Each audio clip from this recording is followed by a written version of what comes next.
अस्सलाम वालेकुम dear viewers, असां चैनल ते खुशामदीद। अज जी हिन वीडियो में असां ॻाल्हि कंदासीं सिंध एजुकेशन फाउंडेशन में जेके न्यू जॉब अपॉर्चुनिटीज़ आयूं आहिनि उन्हनि जे बारे में। ही जॉब अपॉर्चुनिटीज़ आहिनि चीफ इंटरनल ऑडिटर जूं, deputy director procurement monitoring and evaluation, Assistant Director Internal Control and Compliance, Program Support Development Unit, Assessment Unit, Advocacy and Communication Unit, उन खां पोइ Senior Officer आहे Assessment Unit, Training Unit, Program and Planning, Human Resource, Assessment Unit, Training Unit, Admin, Research and Publication, Advocacy and Communication Unit, उन खां पोइ Junior Officers आहिनि Program and Planning, Finance, Audit and Accounts, Advocacy and Communication Unit, Assessment Unit, Monitoring and Evaluation, human resource ऐं IT। हर job जे अॻियां उन जी जेका age requirement आहे, पे ग्रुप ऐं उन में जेका क्वालिफिकेशन एंड एक्सपीरियंस रिक्वायर्ड आहे लिखियल आहे। जीअं चीफ इंटरनल ऑडिटर जे लाइ CA, ACMA, ACCA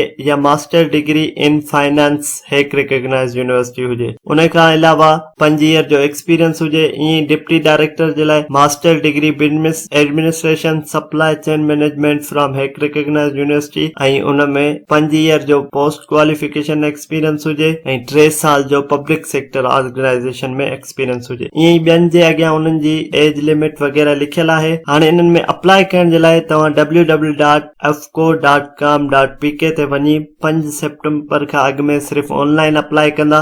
online apply करण जी जेका लास्ट डेट आहे उहा 5 सेप्टेम्बर 2022 आहे। हाणे ॾिसूं था त इन में ऑनलाइन अप्लाई करण जो तरीक़ेकार छा आहे। सभिनी खां पहिरियां तव्हां AFFCO.com.pk/recruitment तव्हां URL सर्च कंदा ऐं उन खां पोइ ही रजिस्ट्रेशन फॉर्म आहे, इते तव्हां पंहिंजी रजिस्ट्रेशन कंदा ऐं उन खां पोइ तव्हां अप्लाई कंदा। ही हेठि जॉब्स अची रहियूं आहिनि सभु। इन्हनि में अप्लाई करण जे लाइ तव्हां पहिरियां ही पंहिंजो फॉर्म रजिस्ट्रेशन फॉर्म ते पंहिंजी रजिस्ट्रेशन कंदा ऐं उन खां पोइ लॉगिन करे फॉर्म फिल कंदा। ही मथे असां यूज़र नेम ऐं NIC ॾिनोसीं, उन खां पोइ पासवर्ड लिखियोसीं। पासवर्ड में तव्हांखे एटलीस्ट 8 कैरेक्टर ॾियणा आहिनि ऐं तव्हांखे हिकिड़ो अपर केस यूज़ करणो आहे, हिकिड़ो लोअर केस यूज़ करणो आहे ऐं उन सां गॾोगॾु हिकिड़ो को स्पेशल कैरेक्टर यूज़ करणो आहे। फॉर एग्जांपल का बि साइन हुजे, जीअं @ आहे या प्लस जी साइन आहे या माइनस जी साइन आहे, का बि साइन तव्हां यूज़ करे सघो था ऐं उन खां पोइ तव्हां रजिस्टर नाउ ते क्लिक कंदा। हाणे हीअ असांजी रजिस्ट्रेशन थी वई। हाणे असां वटि जेको आहे वेरिफिकेशन लिंक आई आहे ईमेल ते, उहा असां वेरीफाई करे ऐं पोइ फॉर्म फिल कंदासीं। ही ॾिसो मथां FCO HR ईमेल वेरिफिकेशन अची वई। इन ते असां पंहिंजी वेरीफाई ईमेल कंदासीं।